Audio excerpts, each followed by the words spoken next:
Hello friends, welcome back to our YouTube channel Guru Masti एजेंटी। सो दोस्तों, आज paramedical प्रवेश परीक्षा 2023 का इम्पोर्टेंट प्रीवियस ईयर क्वेश्चन, सामान्य ज्ञान का इम्पोर्टेंट प्रीवियस ईयर क्वेश्चन का सेट नंबर 5 लेकर आया हूं।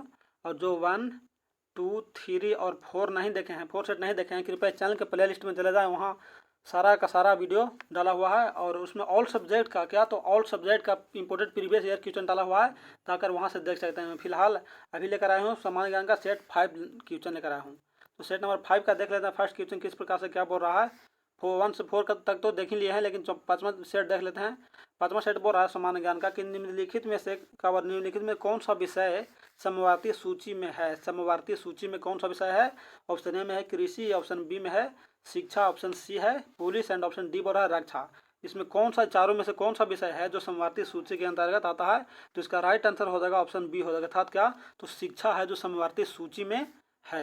आगे चलते हैं दूसरा क्वेश्चन में। सेकंड क्वेश्चन इस प्रकार से बोल रहा है कि जिस समिति की सिफारिश पर क्या बोल रहा है कि जिस समिति की सिफारिश पर भारत में पंचायती राज की स्थापना की गई थी उसका अध्यक्ष कौन था। भारत में पंचायती राज की स्थापना की गई थी, उसका अध्यक्ष कौन था। ऑप्शन ए में है अशोक मेहता, बी में है डॉक्टर इकबाल नारायण, सी में है बलवंत राय मेहता एंड डी में बोल रहा है जीवराज मेहता।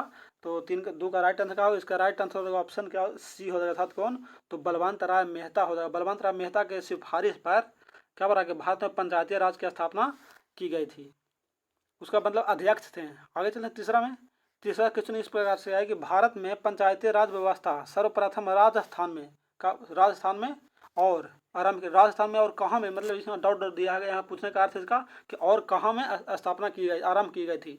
ऑप्शन ए में है हरियाणा, बी में है गुजरात, सी में है उत्तर प्रदेश एंड डी में है आंध्र प्रदेश। तो 3 का राइट आंसर क्या हो। इसका राइट आंसर ऑप्शन डी हो जाएगा। अर्थात क्या, तो आंध्र प्रदेश। भारत में पंचायती राज व्यवस्था सर्वप्रथम राजस्थान और कहाँ, आंध्र प्रदेश। राजस्थान और आंध्र प्रदेश में आरंभ की गई थी सर्वप्रथम, मतलब सबसे पहले। आगे चलते चौथा क्वेश्चन में। और भारत में चालू मूल्यों पर प्रति व्यक्ति न्यूनतम आय वाला राज्य कौन है। प्रति व्यक्ति सबसे न्यूनतम आय वाला राज्य कौन है। ऑप्शन ए में बिहार, बी में है उड़ीसा, सी में है राजस्थान एंड डी में बोल रहा है गुजरात। तो 4 का राइट आंसर क्या हो। इसका राइट आंसर ऑप्शन ए होता है। अर्थात क्या, तो बिहार है। भारत में चालू मूल्यों पर प्रति व्यक्ति न्यूनतम आय वाला राज्य कौन है, तो बिहार है, अपना बिहार। आगे चलते हैं 5वां क्वेश्चन में। 5वां क्वेश्चन इस प्रकार से है कि निम्नलिखित प्रत्यक्ष कारों में, 4 को मतलब ऑप्शन दिया गया है, निम्नलिखित प्रत्यक्ष कारों में से किस कार्य से सरकार को अधिकतम राजस्व की प्राप्ति होता है। कार्य मतलब क्या समझे। कार्य मतलब हो गया टैक्स। कौन सा टैक्स से अधिकतम राजस्व की प्राप्ति होती है। ऑप्शन ए में है निगम कर, कॉर्पोरेट टैक्स, बी में क्या बोल रहा है आय कर मतलब इनकम टैक्स, सी में संपत्ति कर मतलब वेल्थ टैक्स और डी में क्या बोल रहा है दान टैक्स मतलब गिफ्ट टैक्स। तो कौन सा मतलब कर से अधिकतम राजस्व की प्राप्ति होता है। तो इसका राइट आंसर हो जाएगा ऑप्शन ए हो जाएगा। अर्थात क्या, तो निगम कर से अधिकतम राजस्व की प्राप्ति होती है।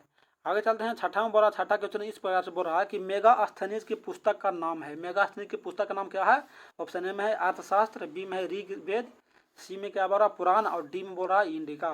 तो इस 6 का राइट आंसर क्या होगा। इसका राइट आंसर ऑप्शन डी हो जाएगा। अर्थात इंडिका। मेगास्थनीज की पुस्तक का नाम क्या है, तो इंडिका है। आगे चलते हैं 7वां क्वेश्चन में।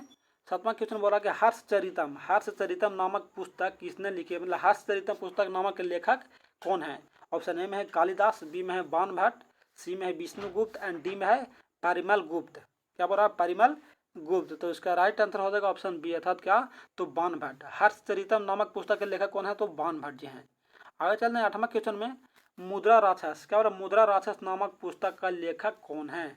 मुद्रा राक्षस पुस्तक का लेखक कौन है। ऑप्शन ए में है विशाखा दत्त, बी में है कौटिल्य, सी में है बाण भट्ट एंड डी में है कल्हन।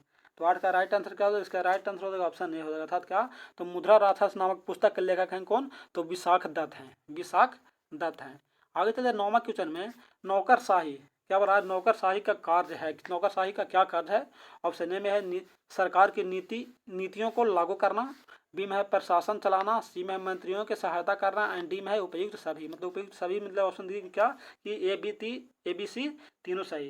तो इसका राइट आंसर क्या होगा। इसका राइट आंसर हो जाएगा ऑप्शन डी ए हो जाएगा। अर्थात क्या, तो उपयुक्त सही। मतलब नौकरशाही का अर्थ यह है कि सरकार की नीतियों को लागू करना भी होता है, प्रशासन चलाना भी होता है और सी में मंत्रियों की सहायता करना भी होता है। इसलिए इसका राइट आंसर क्या होगा, ऑप्शन डी हो जाएगा।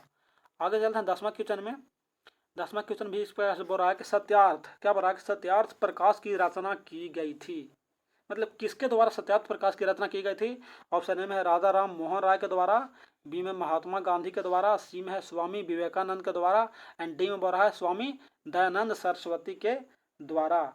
तो 10 का राइट आंसर क्या हो जाएगा? इसका राइट आंसर हो जाएगा ऑप्शन डी हो जाएगा, अर्थात क्या? तो स्वामी दयानंद सरस्वती के द्वारा सत्यार्थ प्रकाश की रचना की गई थी। आगे चलते हैं 11वां क्वेश्चन में।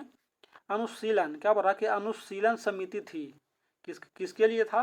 तो ऑप्शन ए में है नारी उत्थान के प्रति समर्पित के लिए, ऑप्शन बी में विधवा विवाह को प्रोत्साहित करने वाली, सी में है मजदूरों की कल्याण में रुचि रखने वाली, और डी में बोल रहा है एक क्रांतिकारी संगठन। क्या? एक क्रांतिकारी संगठन। तो इसका राइट आंसर क्या होगा? ऑप्शन ए, अर्थात एक क्रांतिकारी संगठन था। क्या? अनुशीलन समिति थी एक क्रांतिकारी संगठन। क्रांतिकारी मतलब समझते हैं? क्रांतिकारी मतलब क्रांति मतलब क्या होता है? बदलाव। क्रांति मतलब होता है बदलाव। आगे चलते हैं 12वां क्वेश्चन में। 12वां क्वेश्चन इस प्रकार से बोल रहा है कि भारत में सबसे अधिक कॉफी बोल रहा है कि भारत में सबसे अधिक कॉफी उत्पादन करने वाला राज्य कौन सा है? ऑप्शन ए में है महाराष्ट्र, बी में है कर्नाटक, सी में है तमिलनाडु एंड डी में बोल रहा है केरल। तो 12 का राइट आंसर क्या होगा? ऑप्शन बी हो जाएगा, अर्थात क्या? तो कर्नाटक। भारत में सबसे अधिक कॉफी उत्पादन करने वाला राज्य कौन है? तो कर्नाटक है। 12 का राइट आंसर ऑप्शन बी हो जाएगा। आगे चलते 13वां में। भारत में जनसंख्या वृद्धि के इतिहास, भारत में जनसंख्या वृद्धि के इतिहास में कौन सा ऐसा वर्ष है जो महाविभाजन का वर्ष कहलाता है? महाविभाजन का वर्ष कहलाता है। ऑप्शन ए में 1951, बी में 1991, सी में 2001 एंड डी में बोला 1921। तो इसका राइट आंसर क्या होगा? इसका राइट आंसर होगा ऑप्शन डी हो जाएगा, अर्थात क्या हो? तो 1921 में है जो भारत में जनसंख्या वृद्धि के इतिहास में महाविभाजन का वर्ष कहलाता कौन? तो 1921 कहलाता है। आगे चलते हैं 14वां क्वेश्चन में। 14वां क्वेश्चन इस प्रकार से बोल रहा है कि निम्नलिखित में से कौन सा एक राजकोषीय नीति का उपकरण नहीं है? देखिए इस पे विशेष ध्यान दीजिएगा। क्या बोल रहा है? उपकरण नहीं है। ऑप्शन ए में है करारोपण, बी में क्या है? सार्वजनिक व्यय, सी में है ब्याज दर एंड डी में सार्वजनिक ऋण। तो ऋण मतलब क्या होगा? वही उधार। तो 14 का राइट आंसर का इसका राइट आंसर हो जाएगा ऑप्शन सी हो जाएगा, अर्थात क्या? तो ब्याज दर हो जाएगा। राजकोषीय नीति का उपकरण नहीं है तो ब्याज दर है। और बाकी है कौन कौन? तो है समझ ले सकते हैं कि यहाँ पर कौन कौन है? करारोपण हो गया, सार्वजनिक व्यय हो गया और सार्वजनिक ऋण हो गया, लेकिन कौन नहीं है? तो ब्याज दर हो जाएगा। आगे चलते 15वां में। 15 क्वेश्चन बोल रहा है कि आर्थिक नियोजन विषय है, क्या है? ऑप्शन ए है संघ सूची में है, यूनियन लिस्ट में, या राज्य सूची या स्टेट लिस्ट में है, सी में समवर्ती सूची या कंकरेंट लिस्ट में है, या डी में बोल रहा है किसी विशेष सूची में उल्लिखित है। तो 15 का राइट आंसर हो जाएगा ऑप्शन सी हो जाएगा, अर्थात क्या? तो समवर्ती सूची में स्थित है। क्या बोल रहा है कि आर्थिक नियोजन विषय कौन? तो समवर्ती सूची में है।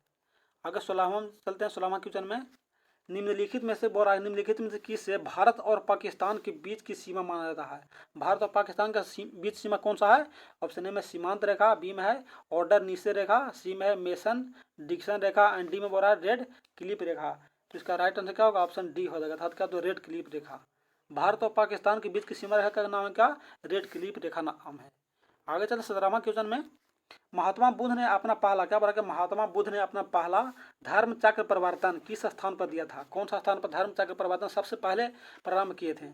ऑप्शन ए में है लुबनी में, बी में है सारनाथ में, सी में है पाटलिपुत्रा में एंड डी में है वैशाली में। तो 17 का राइट आंसर हो जाएगा ऑप्शन बी हो जाएगा, अर्थात कहाँ? तो सारनाथ में सबसे पहला महात्मा बुद्ध ने अपना धर्म चक्र प्रवर्तन स्थान दिया था। आगे चलते हैं 18वां क्वेश्चन में। थोड़ा सा छोटा कर दे ताकि सही से दिखाई देवे, जिसमें याद करने में कोई दिक्कत ना हो। 18वां क्वेश्चन इस प्रकार से बोल रहा है कि मगध की प्रथम राजधानी कौन सी थी? मगध का सबसे प्रथम राजधानी था कहाँ? ऑप्शन ए में पाटलिपुत्रा, बी में वैशाली, सी में गिरिब्रज का दूसरा नाम क्या है? राजगीर, और डी में क्या हो गया? चंपा। तो 18 का राइट आंसर हो जाएगा ऑप्शन सी हो जाएगा, अर्थात क्या? तो गिरिब्रज राजगीर। मगध की प्रथम राजधानी कहाँ? तो गिरिब्रज राजगीर में मगध की प्रथम राजधानी स्थित थी।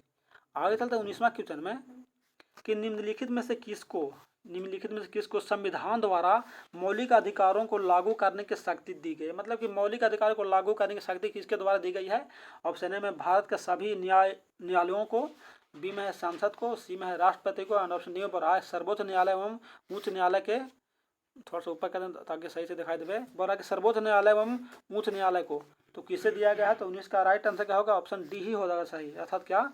तो सर्वोच्च न्यायालय एवं उच्च न्यायालय को दिया गया क्या? अधिकारों को लागू करने का नीति। ऑप्शन में 20वां में देखते हैं और लास्ट क्वेश्चन इस सेट का, पर भारत का राष्ट्रपति किसके द्वारा हटाया जा सकता है? भारत का जो राष्ट्रपति है अभी वर्तमान में कौन है? तो द्रौपदी मुर्मू है। वो किसके द्वारा हटाया जा सकता है? ऑप्शन में ए में क्या हो गया? लोकसभा के द्वारा, ऑप्शन बी में संसद द्वारा, सी में भारत के मुख्य न्यायाधीश के द्वारा, एंड ऑप्शन डी में बोला तो प्रधानमंत्री के द्वारा। तो इसका राइट आंसर क्या होगा? 20 का राइट आंसर हो जाएगा ऑप्शन बी, अर्थात क्या?